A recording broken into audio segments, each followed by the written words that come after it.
Third opinion के साथ barrister Hamid Bashani और ताहिर गोरा आपकी खिदमत में हाजिर है। ब्रेकिंग न्यूज़ है व्यूअर्स, और ये ब्रेकिंग न्यूज़ ही नहीं है, ब्रेकिंग सिचुएशन है मेरी नज़र में। तो वहाँ पर जनरल बाजवा का ये कहना भारत को कि आप माजी की तमाम बातों को भुला दें, हम भी भुला देते हैं, बॉर्डर खोल लें, अमन की राहें जो हैं वो इस्तवार करें, और उसके साथ साथ आप पहले ही एक महीने से देख रहे हैं सीज़ फायर हो चुका हुआ है, ज़ुबान बहुत तब्दील हो चुकी है। भारत से 45 मिलियन वैक्सीन की डोजेज़ जो हैं वो भी गैवी के ज़रिए पाकिस्तान जा रही हैं, और इमरान ख़ान की भी कम से कम 3-4 हफ़्तों से कोई ट्वीट कश्मीर पे नहीं आ रही। जब से श्रीलंका का उनका दौरा हुआ है तब से वो कश्मीर का मामला भी जैसे ठंडा हो गया। इमरान ख़ान ने आज भी कहा है और कल भी कहा था कि हम तो चाहते हैं कि भारत की सेंट्रल एशिया तक एक्सेस हो, हमसे अच्छे तल्लुकात हो जाएंगे तो सेंट्रल एशिया तक एक्सेस हो जाएगी भारत की। ये क्या सिचुएशन है? मेरे साथ थर्ड ओपिनियन के रूह रवां बैरिस्टर हामिद बशानी मौजूद हैं। बशानी साहब वेलकम। ये क्या सूरत हाल है, ये क्या हम देख रहे हैं अपनी ही ज़िंदगियों में? जनाब, थैंक यू वेरी मच। ये तो ऐसे लगता है ना, एक काया पलट है बर्रे सगीर में अचानक जो है। बाज़ार अगर जो है वो बयानात पे जाया जाए, जो फेस वैल्यू पे अगर आप देखें, जो स्टेटमेंट्स आई हैं दोनों की, prime minister as well as जो मिलिट्री चीफ की, तो दोनों स्टेटमेंट्स बड़ी सीरियस हैं और उनमें बड़ी काबिल गौर किस्म की जो है ना वो चीज़ें हैं। और ये जाहिर है कि जिस तरह के आपने कहा कि एक बड़ी न्यूज़ है, ब्रेकिंग न्यूज़ है बर्रे सगीर में पीस के हवाले से, और ये जो एक वार लाइक सिचुएशन से हम गुजर रहे हैं गुज़श्ता 2-3 सालों से, और एक डेड लॉक है, और जो इस तरह की एक सिचुएशन थी उससे निकलने के लिए तो ये एक बड़ा बाजार जो है वो एक चीज़ लगती है। लेकिन मैं इसको जो है ना वो थोड़ा सा मुख्तलिफ नुक्ता नज़र से देखता हूँ, क्योंकि ऑप्टिमिज़म तो बहुत ही ज़रूरी है। और स्पेसिफिकली जब आप पाकिस्तान इंडिया पीस प्रोसेस के हवाले से बात कर रहे हूँ तो ये बहुत ही सब्र आजमा किस्म का ऑप्टिमिज़म होता है, जिसके बगैर चारा कोई नहीं होता, चूँकि वो ये वाहिद फील्ड है जिसमें बहुत ज़्यादा सब्र से, बहुत ज़्यादा स्लो प्रोसेस में और आस्ता आस्ता जो है वो चीज़ें आगे बढ़ती हैं। लेकिन जहाँ तक मैंने इस स्टेटमेंट को, जिसको आप कहते हैं ना रीड इन करना, रीड इन जो किया है, उसमें मुझे लगता है कि जो प्राइम मिनिस्टर की स्टेटमेंट है उसमें ये बात जो उन्होंने की कि जी पीस के लिए आगे बढ़ा जाए और भारत जो है वो पहल करे, और उसके जो फ़ायदे उन्होंने गिनवाए हैं कि भारत को कहाँ तक एक्सेस मिलेगी और हमें क्या तजारत और ये सारी चीज़ें होंगी, तो ये सारे इनकरेजिंग हैं। लेकिन एट द सेम टाइम उन्होंने उस पर जो शर्त लगा दी है, ये भी मैं ज़्यादा देख रहा हूँ, उसको मैं रीड इन कर रहा हूँ। शर्त ही उन्होंने ये लगा दी साथ में कि जी ये सब कुछ हो सकता है लेकिन भारत जो है वो मसला कश्मीर को अक़वाम मुत्तहिदा की करारदादों के मुताबिक हल करे। अब ये जो लफ्ज़ उन्होंने यूज़ किए ना कि भारत कश्मीर के मसले को अक़वाम मुत्तहिदा की करारदादों के मुताबिक हल करे, ये स्टेटमेंट सादा ज़बान में ये है कि 70 साल में ना हम बदलें और ना आइंदा 70 साल में बदलेंगे। यानी हमारी जो पॉलिसियां हैं उनमें किसी किस्म की तब्दीली की कोई गुंजाइश नहीं है। चूँकि बुनियादी तौर पे आप ज़रा इस स्टेटमेंट को देखें कि अगर आप इसको इस तरीके से कहें कि जी ठीक है ये सब कुछ हो सकता है, बशर्तिया कि भारत जो है वो मसला कश्मीर पे बात करे जिसमें हम बैठ के तो इसका कोई पॉसिबल मुमकिन हल जो है वो ढूंढें, या ये है कि भारत जो है वो इस पे बात करे ताकि हम मसला कश्मीर का म्यूचुअली एक्सेप्टेबल सोल्यूशन जो है वो उसको तलाश करें, या फिर ये स्टेटमेंट भी दे देना कि हम मसला कश्मीर को भारत और पाकिस्तान और कश्मीरियों के बेस्ट इंटरेस्ट में तो हल करने की कोशिश करें। तो ये फिर भी लगता है कि आप किसी तरीके से किसी तब्दीली की तरफ इशारा कर रहे हैं और आपके माइंड सेट में कोई तब्दीली आई है। लेकिन जब आप कहते हैं ना कि जी रेड फ्लैग जिसको मैं कहता हूँ वो है कि भारत मसला कश्मीर को अक़वाम मुत्तहिदा की करारदादों के मुताबिक हल करे, ये मेरे नज़दीक रेड फ्लैग का मतलब ये है कि जब आप ये नहीं कह सकते कि हम भारत से किसी किस्म का कोई ताल्लुक वास्ता या कोई तब्दीली करना ही नहीं चाहते ताल्लुकात में, तो ये कहने के बजाय आप कह देते हैं कि भारत कश्मीर के मसले को अक़वाम मुत्तहिदा के हवाले से हल करे, कि मसले को उसकी रोशनी में हल करे। अब मुझे इससे बहुत बड़ा प्रॉब्लम है दो तीन तरीक़ों से।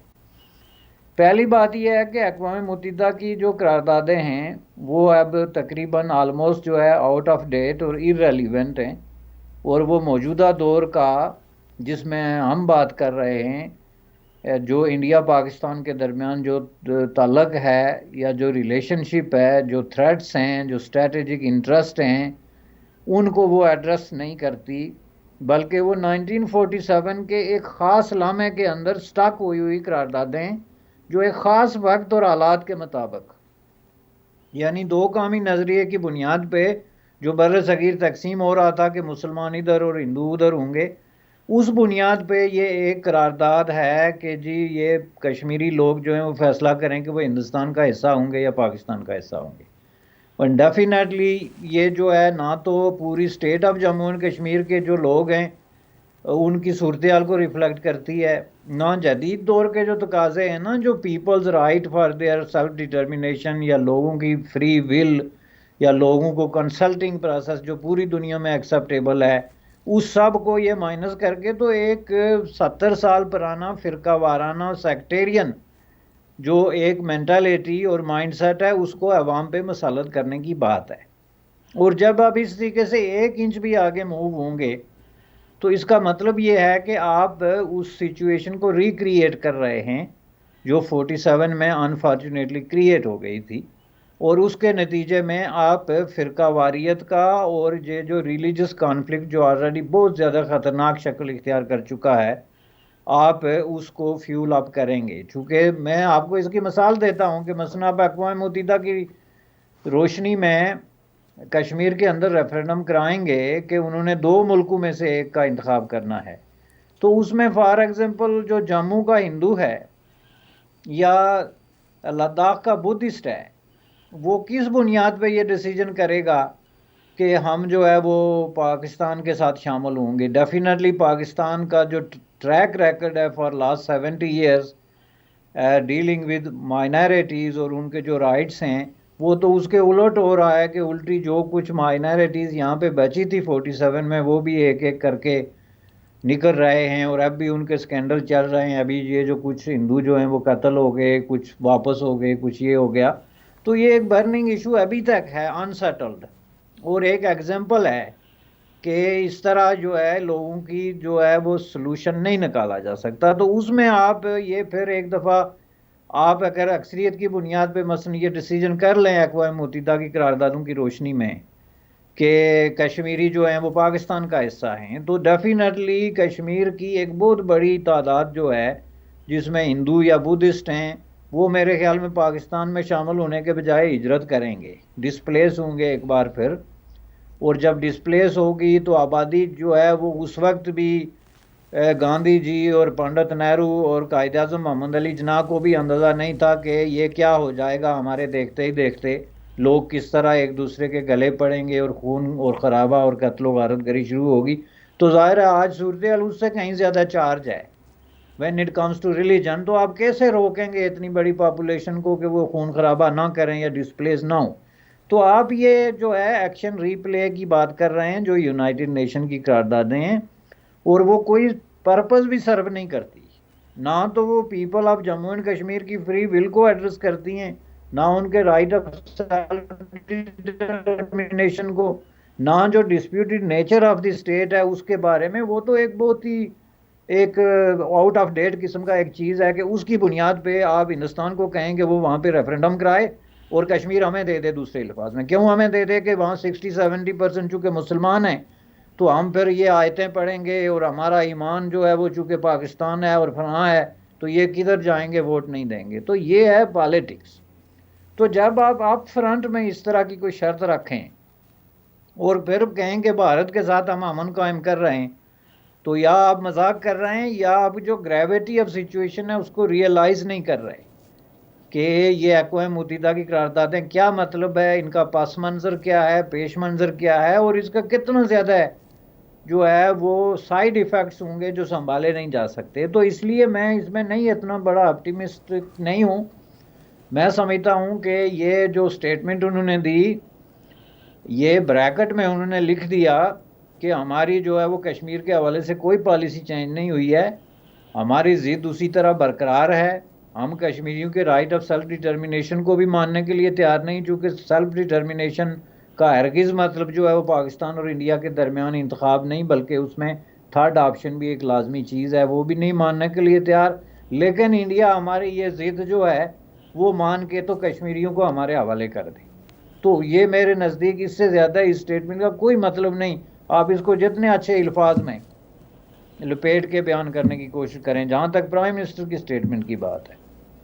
ठीक कह रहे हैं आप। अगर हम इस स्टेटमेंट को इसकी अपनी फेस वैल्यू में देखें तो ऐसा ही है, और उसमें वही तकरार नज़र आती है जो 70 साल से चली आ रही है जी, कि अक़वाम मुत्तहिदा की करारदादों के मुताबिक, अगर से अक़वाम मुत्तहिदा की करारदादें कोट अनकोट अगर देखा जाए तो वो हंसी आती है कि वो करारदादें क्या हैं। लेकिन जब प्राइम मिनिस्टर ये बात कहते हैं तो बशाई साहब मैं इसको देखता हूँ कि ये भी एक फेस सेविंग की स्टेटमेंट है। अब 70 साल से जो कुछ किया है तो उसको हुसैन साहब कोई एक रात के अंदर या एक महीने के अंदर आप बिल्कुल रिवर्स गियर नहीं लगा सकते। मैं उसको ऐसे भी देखता हूँ। आप ये नहीं कह सकते जी कि हमने अपना मौक़िफ़ बदल लिया, चूँकि असल जो मौक़िफ़ है वो chief of the army staff के पास है। पाकिस्तान में chief of the army staff एक महीने से मुसलसल पीस की बातें कर रहे हैं। पीस की बातें पाकिस्तान की आर्मी की तरफ से कश्मीर के हवाले से नहीं होती थी। चीफ ऑफ स्टाफ ने भी आज कॉन्फ्रेंस में जो खिताब करते हुए कहा है कि जी हम दोनों मुल्कों के बीच असल मसला कश्मीर है, लेकिन उन्होंने करारदादों का जिक्र नहीं किया। फिर उन्होंने इस बात पे भी ज़ोर नहीं दिया कि कश्मीर के मसला को किस तरह वो हल करना चाहते हैं। वो सिर्फ इस बात पे ज़ोर देते हैं कि माजी की तमाम जो आपस में गलतफहमियाँ और एक दूसरे के बारे में जो एक्शन हुए हुए हैं, वो यहाँ तक कहते हैं, वो उसको भुला दें। तो मुझे जो ऑप्टिमिज़म मिलता है वो chief of the army staff Pakistan, जो कि मैटर वही करते हैं पाकिस्तान में, उनकी स्टेटमेंट, उनके रवैये से मिलता है। सिर्फ आज के नहीं, जो एक महीने से वो दे रहे हैं। फिर वो जिस तरह सीज़ फायर होता है, जिस तरह चाइना भारत के बॉर्डर से पीछे जाता है, जिस तरह अमेरिका की नई एडमिनिस्ट्रेशन चाइना के ऊपर चढ़ दौड़ती है। एज़ ऑफ नाउ मैं और आप बात कर रहे हैं, उधर चाइना के फॉरेन मिनिस्टर और अमेरिका के स्टेट सेक्रेटरी की मुलाकातें होती। तो ये सारी बातें मुझे थोड़ा सा ऑप्टिमिज़म की तरफ लेके जाती हैं। आप इन बातों को कैसे देखते हैं? ये ऑप्टिमिज्म आपका बिल्कुल बजाय है सर, लेकिन मैं चूँकि माजी के तल्ख तजर्बात की रोशनी में ये कहता हूँ कि पाकिस्तान में एक माइंड सेट जो प्रीवेल करता है इस मामले में, वो ये करता है कि जब कोई नई एक जो जियो पॉलिटिकल सिचुएशन डेवलप होती है तो उसमें पाकिस्तान सिंसियरली अपने आप को एंगेज करने के बजाय उसमें डबल स्पीक और डबल गेम के चक्कर में आ जाता है।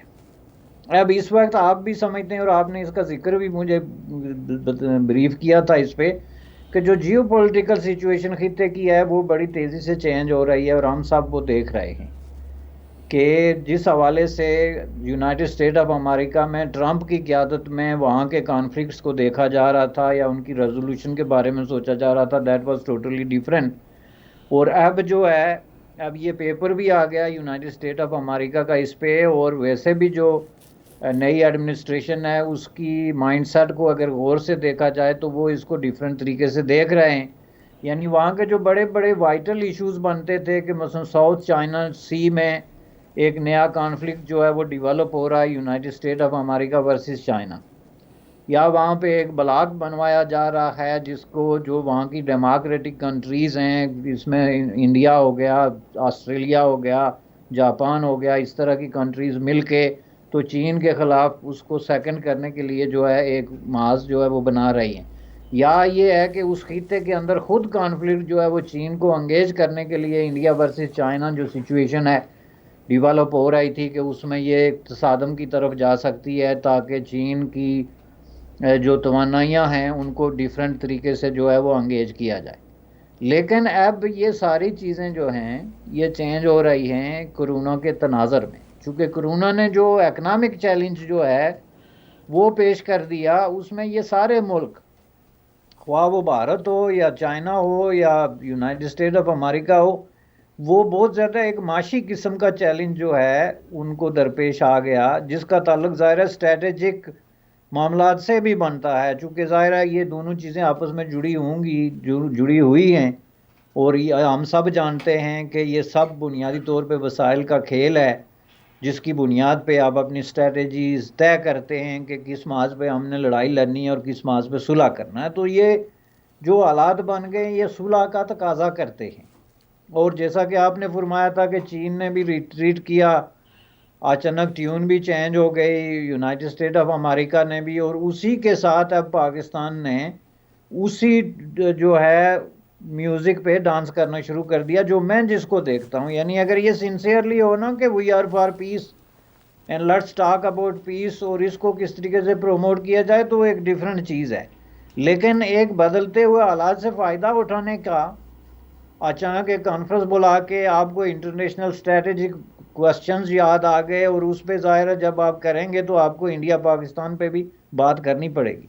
तो वो बात आप करेंगे तो फिर कश्मीर की बात ज़ाहिर है आप उसको अलग नहीं कर सकते, और वो बात में आपकी बात में कोई नई बात अगर ना हो, जहाँ तक मिलिट्री चीफ की बात है, तो जो इमरान खान साहब ने जो बात की, ज़ाहिर है उससे ये डिफरेंट है कि उन्होंने करारदादों का नाम नहीं लिया, लेकिन कश्मीर पे तो उनका भी यही कहने का मतलब ये था कि इसको हल किए बगैर ज़ाहिर है हमारे दरमियान जो है वो अमन कायम नहीं हो सकता, नंबर एक। नंबर दो, उन्होंने जो बात की वो बड़ी इम्पॉर्टेंट है कि जी ये इंडिया ने जो इकदाम किए हैं कश्मीर के अंदर वो रिवर्स करे। Let me remind you and remind my audience कि ये बड़ी इम्पॉर्टेंट चीज़ है कि देखें, मैं इसको डबल गेम, डबल स्पीक और इनकी जो है वो commitment, lack of commitment to the peace जो है वो मैं कहता हूँ। जो बाजवा साहब की जो तकरीर थी उसके एसेंस जो हैं 4 नकात हैं, बल्कि मैंने इसको एक यहाँ पे लिखा भी था, चूँकि ये याद रखना मुश्किल होता है। तो 4 नकात जो उन्होंने किए उनमें पहला है अंदरूनी और बैरूनी अमन।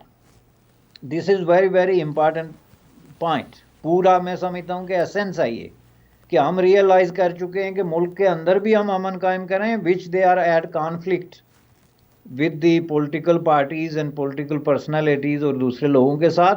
और उसके साथ साथ बैरूनी अमन का मतलब ज़ाहिर है इंडिया तो पहले नंबर पे आएगा, दूसरे पे अफगानिस्तान आएगा when you are talking about peace with your neighbours. तो ये एक पहला नुक्ता उन्होंने बयान किया, नुक्ता नंबर 1। और ये नुक्ता जो है मैं क्यों कहता हूँ कि इम्पॉर्टेंट है, कि इस पे आप ये देखें कि बिल्कुल यही चीज़ थी जो नवाज शरीफ साहब ने कही थी, और ये जितने स्कैंडल उनके खिलाफ बने, जिसमें वो जो डॉन लीक आ गई थी, ये सारी आ गई थी, उसका एसेंस क्या था कि उसमें उन्होंने यही कहा था ना कि हमने रियलाइज़ किया है कि we can no more play games with international community, और ये जो लोग हमारे मुल्क के अंदर टेररिज्म कर रहे हैं और हमने उनको खुला छोड़ा हुआ है, या जो लोग यहाँ से जाके बम्बई में जिन्होंने टेररिज्म किया, तो हम उनको कैसे इजाज़त दे सकते हैं। That was like thinking loudly. और ये बिल्कुल एग्जैक्टली पहला नुक्ता यही है कि उन्होंने कहा था कि हम इंडिया के साथ भी ताल्लुकात बेहतर करें और मुल्क के अंदर इन कुव्वतों को जिन्होंने हमें खुली छुट्टी दी हुई है उनको रोकें। और दूसरा नुक्ता जो है वो बाजवा साहब ने कहा जी मदाखलत से ग्रेज करें। अब आप मुझे ये बताएं कि मदाखलत से ग्रेज का ये कौन सा तरीका है कि आप इंडिया ने जो भी इकदाम किए हैं वहाँ पे आप इंडिया को ये कहेंगे जी वो उनको रिवर्स करे, यानी वो उनको ये भी नहीं कहते कि हमको मुतालबा कर रहे हैं, बल्कि उनको हुक्म दे रहे हैं कि वो मामलात आप रिवर्स करें 370 और 35। And let me tell you one thing, Kashmir के अंदर जो है इस वक्त ये कोई बहुत बड़ा मुतालबा खुद कश्मीरियों की तरफ से नहीं है 370 और 35 का। क्यों नहीं है? चूँकि वो उसके खोखलेपन से आगाह हो चुके हैं, तो उसकी मौजूदगी या अदम मौजूदगी में उनकी लाइफ पे कितना असर पड़ता है उनको इस बात का अंदाज़ा है। अब वहाँ पे मुतालबा स्टेट का ज़रूर हो रहा है कि हमारी स्टेट हमें बहाल कर दें, लेकिन उसमें कोई ब्रैकेट में ये नहीं लिखता कि इसके साथ आप 370 भी होना चाहिए और 35 भी। और दूसरी तरफ जो है वो बाजवा साहब का ये बयान के ये दूसरा नुक्ता है कि मदाखलत का, फिर तजारत और आमदोरफ्त और सरमायाकारी के दो तीसरा और चौथा नुक्ता हो गया। ज़ाहिर है तजारत और आमदोरफ्त पाकिस्तान का गुज़श्ता कई सालों से, दहाइयों से मैं ये कहूँगा कि जितना भी कोई दानश्वर तबका है या कोई विजनरी कोई हुक्मरान था या कोई इस तरह का कोई प्राइम मिनिस्टर था, उसने इसी पे जोर दिया कि इस खित्ते की किस्मत, इसका मुकद्दर और यहाँ के लोगों की ज़िंदगी और मौत का बहुत हद तक ताल्लुक जो है वो इस खित्ते की आपस की तजारत के साथ है। नवाज शरीफ पे जब गद्दारी का इल्ज़ाम लगा था तो एग्जैक्टली यही सबसे बड़ा की वर्ड था जो उन्होंने पिक किया था कि नवाज शरीफ कहता है कि हम हिंदुस्तान के साथ तजारत खोल देंगे। और उसके बाद ज़ाहिर है सरमायाकारी और इक़्तिसादी मराकज़ के हवाले से उस वक्त आपको पता है कि इसी इनिशिएटिव पे इन्होंने कहा था कि जी ये हिंदुस्तान के जो सरमायादार हैं वो हमारी मंडी पे कब्ज़ा कर लेंगे और इनके फ़लान दोस्त इन्वेस्टमेंट कर लेंगे और हमारी मंडियाँ बिक जाएंगी और हमारे अनाज बिक जाएंगे और हम ये हो जाएंगे। अब वही चार नकात लेके आ गए, जिसका मतलब ये है कि there is nothing new. Exactly यही चार नकात नवाज शरीफ के दौर में और उससे पहले पीपल्स पार्टी के दौर में, लेकिन पीपल्स पार्टी को चूँकि आदत वो ज़रा हो गई थी प्रो एस्टेब्लिशमेंट पोस्चर इख्तियार करने की, इसलिए उन्होंने इसको इतना डिस्कस नहीं किया। लेकिन उनकी दिली ख्वाहिश भी यही चार नकात थे और यही चार नकात दूसरे अल्फाज में इमरान खान के भी हैं कि जब आपको सेंट्रल एशिया तक एक्सेस हो जाएगी, इतने फ़ायदे हो जाएंगे वगैरह वगैरह, इन्होंने नकात की शक्ल में पेश कर दिए। चूँकि एक मिलिटरी मेंटालिटी ज़्यादा है, कैलकुलेटेड बात करती है, उन्होंने ज़रा अवामी ज़बान में बात की। बात दोनों की एक है, ये नवाज शरीफ की जो फार्मूला है और मंत्रा है उसको दोहराया जा रहा है और बुनियादी तौर पे मैं ये कहूँगा कि ये अवाम का मंत्रा है। बर्र सगीर के करोड़ों लोगों की ये ख्वाहिश रही है कि ये जंग व जदल ख़त्म कर दी जाए। ये मसला कश्मीर का अननेसेसरी सफ़ेद हाथी जो आपने पाला हुआ है, इसको ख़त्म करके तो लोगों को आपस में तजारत, प्यार और मोहब्बत, आमदो रफ्त, ये चीज़ें जो हैं ये खोली जाएँ। तो मैं इसको इस तरीके से देखता हूँ कि इसमें मुझे जो लैक नज़र आती है चीज़, वो लैक ऑफ सिंसियरिटी है और उसकी दो वजूहत हैं। एक तो ये है कि उन्होंने कश्मीरियों को बिल्कुल ही कंप्लीटली इग्नोर किया है and they didn't talk about them as people. इसके बजाय उन्होंने कश्मीर की बात की कि जी इसका इधर उधर कर दें, और जो रवायती तौर पे जिस तरह वो बात करते रहते हैं कि कश्मीरी अवाम का हक और फलां फलां, उसका उन्होंने डिस्कस नहीं किया। तो मैं इस हवाले से इसको ये भी देखता हूँ कि ये जो आपकी बात सही है कि जो नया एक दौर आ रहा है उसके अंदर इनका एक कंप्रोमाइजिंग एटीट्यूड जो है इनकी मजबूरी बन रही है। और इसमें बाजवा साहब की सबसे इम्पॉर्टेंट बात यह है कि जी हमारे पास इतने पैसे नहीं हैं कि जब हम फौज पे इतने पैसे खर्च करें। This is the first time कि किसी मिलिट्री हाजिर सर्विस बास की तरफ से इस तरह की स्टेटमेंट आई। बड़ी बात होती है कि हम मिलिट्री पे बहुत ज़्यादा खर्च कर रहे हैं और इस वजह से हमारे वसाइल वहाँ पे ज़ाया होते हैं, तो अमन इम्पॉर्टेंट है। ये ABC है, this is not very intellectual किस्म की कोई बात नहीं है, लेकिन ABC है, लेकिन ये बहुत इंपॉर्टेंट है। इससे ज़्यादा इंपॉर्टेंट कोई बात हो ही नहीं सकती बर सगीर के तनाज़र में। देखें पाकिस्तान का जो टोटल गवर्नमेंट के अखराजात हैं, जो टोटल बजट को छोड़ें, जो बजट आप वहाँ से ले लेते हैं अनफेयरली बाकी चीज़ों से भी, उसका भी 20% जो है वो मिलिट्री एक्सपेंस पे जो है वो खर्च होता जा रहा है। और जो कंपैरिजन है पाकिस्तान वर्सेस इंडिया, इसमें आप जदीद कंपैरिजन करके देख लें कि उसमें जो फ़र्क पड़ गया है वो 3 और 4 गुना से ज़्यादा पड़ गया है। हुआ वो आपकी मिलिट्री माइट है, अफरादी कुव्वत है, आपके जो है वो टैंक्स हैं, आपकी जो है वो जहाज़ हैं, जो भी चीज़ें हैं, तो उसमें जो है वो 1 और 3 और 1 और 4 का जो डिफरेंस है वो बढ़ता जा रहा है। और वो डिफरेंस आपके सामने है कि जहाँ पे एक तरफ तो इंडिया जो है वो अगर 58 बिलियन यानी 4 ट्रिलियन जो है रुपये खर्च करता है, तो उसके मुकाबले में आप अगर जो है वो बहुत कम करें, उसके जितना भी जो है वो 11 बिलियन या 1.26 ट्रिलियन रुपये खर्च करें, तो आप कभी भी जो है वो इंडिया के मुकाबले में नहीं जा सकते। ये ABC है। और जाहिर है कि एक मिलिट्री चीफ जो है उसको इतना एक लॉजिकल ज़रूर होना चाहिए कि 2 जमा 2 को 4 के अलावा हम कुछ नहीं बना सकते, ना 3 बना सकते ना 6 बना सकते हैं, वो बनेगा 4 ही। कि जितना आप उसको डाल, वो हमारे देहाती कहते हैं कि जितना मीठा डालोगे इतना मीठा होगा, आपके पास पैसे इतने हैं, तो आप पीछे हैं तो मजीद आगे जो है होते जाएंगे, इसी तरह पीछे होते जाएंगे, you will never catch it. तो फिर मसला क्या है? तो मैं समझता हूँ कि लॉजिक प्रिवेल करे अगर, और इसको ये एक जो है अपना स्ट्रैटेजिक हथियार बनाने के बजाय कि हम कोई अमन पसंद लोग हैं और हम कोई इस तरह की बात नहीं, अगर इसको सिंसियरली इम्प्लीमेंट करें और कश्मीरियों को एज ए पीपल ट्रीट करके उनको रिकग्नाइज करें और एज ए पीपल उनका सोल्यूशन ढूंढने की कोशिश करें, तो मैं समझता हूँ कि ये एक बहुत बड़ा बेस्ट टाइम है जो कि एक बार फिर हमारे हाथ से निकल जाएगा। आपने खदशे का इजहार किया बशानी साहब कि ये कहीं फिर एक बार हाथ से ना निकल जाए, और वाकई आपका खदशा बेजा नहीं।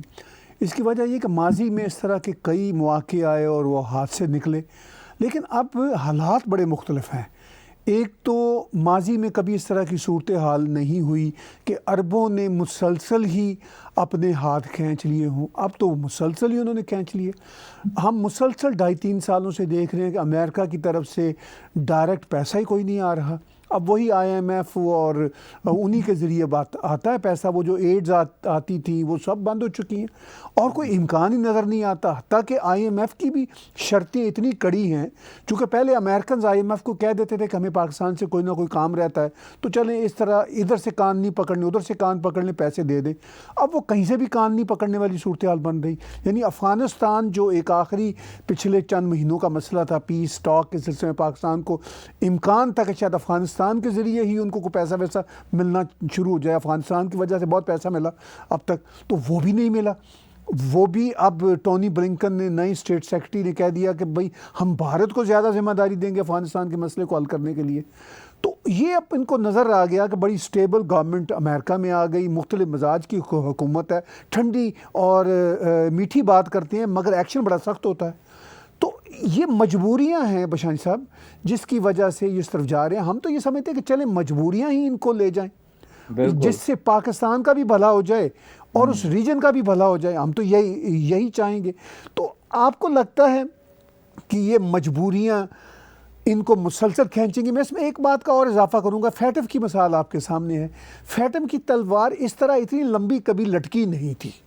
अब लगता है कि फैटफ वालों ने भी इंटरनेशनल स्टेक होल्डर के कहने पे और पाकिस्तान की तरफ से पूरे एक्शंस ना होने की वजह से अपनी तलवार लटका के रखी हुई है, और ये भी इनके सर पे रहता है फैटफ का भी। उसके साथ साथ हुसैन साहब जो हुंडी से हवाले से पैसे जाते थे ना पाकिस्तान, वो भी बहुत कम हो गए हैं, अब बैंकों के ज़रिए जा रहे हैं। यानी वो भी फैटफ की एक रिक्वायरमेंट थी कि हर चीज़ को ट्रांसपेरेंट करें।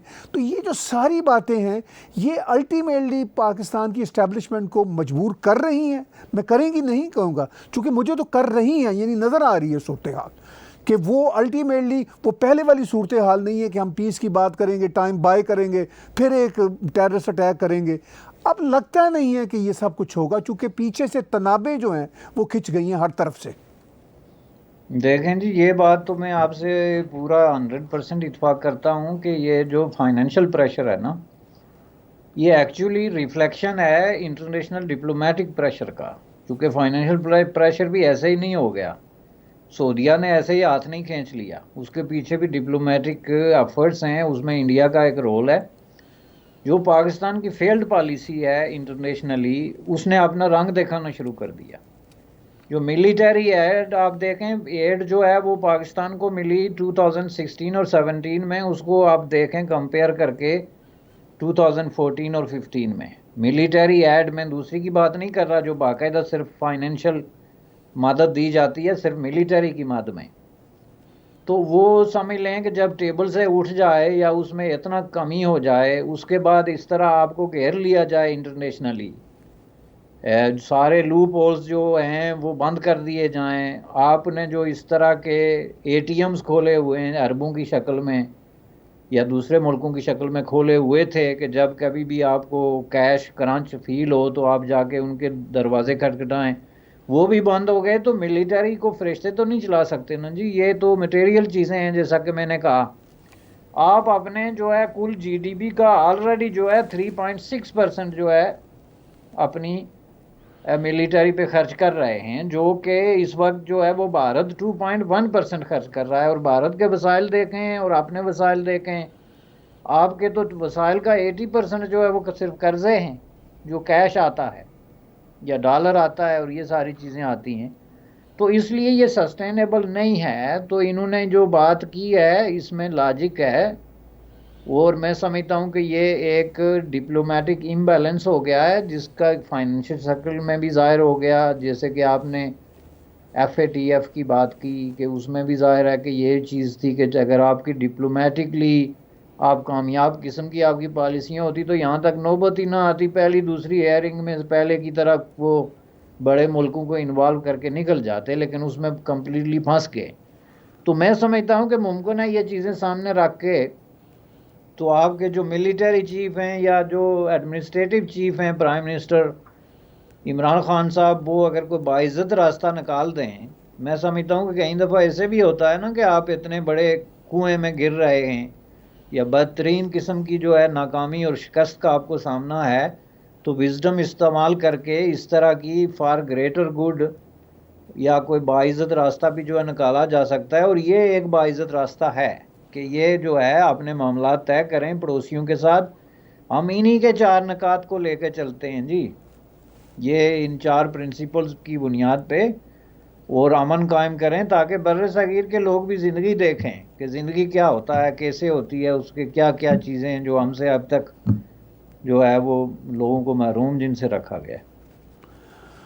आखिर में बशाइन साहब, फिर हम इस सारी बातचीत को ज़रा कंक्लूड करेंगे और देखेंगे कि जो लैंग्वेज चेंज हुई है, क्या उससे भी आपको इंडिकेशन मिलती है? ये सिर्फ 1-2 दिन की लैंग्वेज की मैं बात नहीं कर रहा। मैंने शुरू में जिक्र किया था कि पहली बार है इमरान खान की वजारत उज़्मा में कि 3-4 हफ्तों में से कश्मीर के बारे में कोई ट्वीट ही नहीं आई, कोई सख्त बयान ही नहीं आया।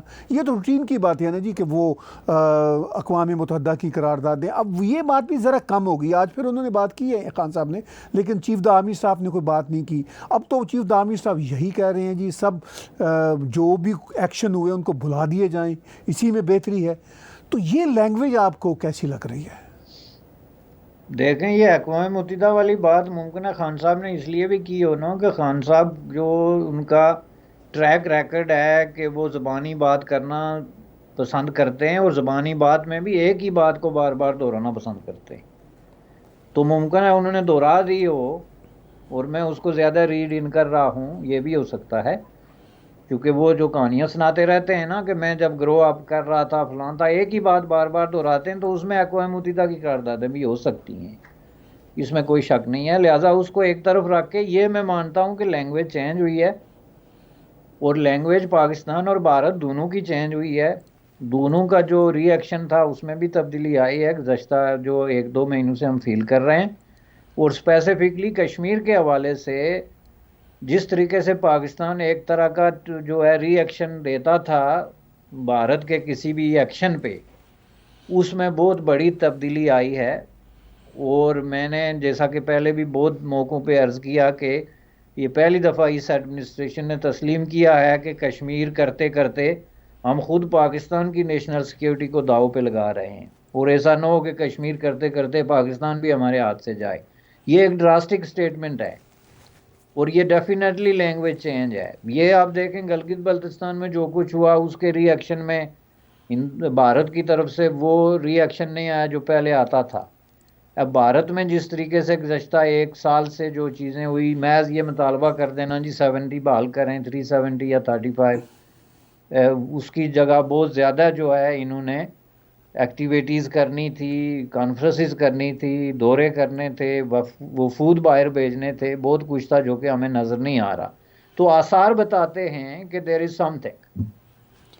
तो क्या कहते हैं कि वो खुदा आपकी ज़बान मुबारक करे, अगर पीस की तरफ कोई पेशकदमी हो रही है, डेफिनेटली हो रही है किसी कौम या इलाके से नाइंसाफ़ी किए बगैर, तो मैं समझता हूँ कि that would be a good thing. बशाइन साहब, आखिर में मैं आपको और आपने व्यूअर्स को वो मुख्तार हुसैन खरल का एक शेर ज़रूर सुनाना चाहूँगा। उस पर बेशक आप जाते जाते कमेंट्री कर दीजिएगा। शेर कुछ यूँ है, तेरे लहजे में जो अब रद्दो बदल लगता है, इसके पीछे कोई सरगर्म अमल लगता है। बस वो तो पीछे हमेशा कोई ना कोई सरगर्म ही होता है, तो तब होता है जनाब, वरना ये होता कैसे। और पीछे वही है हमारे जो है पड़ोसी, जो यूनाइटेड स्टेट ऑफ अमेरिका जो है, उसके इशारा आबरू के हमारे हुक्मरान मुंतज़िर होते हैं। तो वो उन्होंने इशारा आबरू देख लिया कि इस दफ़ा जो है आंख किस सिमत में जो है वो फड़क रही है। तो ये बात है। तो बशानी साहब बहुत बहुत शुक्रिया थर्ड ओपिनियन में आज अपनी ओपिनियन देने का, और हम बातचीत करते रहेंगे हर हफ्ते आपके जी। साथ। और व्यूअर्स, आपने बातचीत सुनी बैरिस्टर हमीद बशानी साहब की थर्ड ओपिनियन में, और आपको भरपूर अंदाज़ा हो रहा है कि जो तब्दीलियां उस रीजन में आ रही हैं, जिस रीजन का आप भी हिस्सा हैं, हम भी उससे बिलोंग करते हैं, वो खुशाइन भी हैं, मगर अभी बहुत टू सून है जिसे कहते हैं ना, कोई सही प्रिडिक्शन करना जब तक उन पर सही तौर से अमल ना हो सके। टैग टीवी को आप सब्सक्राइब कीजिए, और इसके साथ साथ जो पट्टी चल रही है उस पट्टी में साफ लिखा है कि आप हमें डोनेट कर सकते हैं tag TV south Asia .com की वेबसाइट पे जाके, या टैग टीवी .info की वेबसाइट पे जाके, पेपॉल के ज़रिए paypal.me/tagtv international, पैट्रियन पे जाके, या tag TV south Asia .com की वेबसाइट पे जाके, या इसी यूट्यूब के चैनल पे डोनेट का बटन उसको क्लिक करेंगे तो आप दुनिया में कहीं भी रहते हैं तो क्रेडिट कार्ड के ज़रिए आप हमें कंट्रीब्यूट कर सकते हैं। इससे आपका जो नरेटिव परिवार है वो और आगे चलता रहेगा। आखिर में फिर आप सबका एक बार फिर शुक्रिया। Subscribe Tag TV YouTube channel and press the notification button.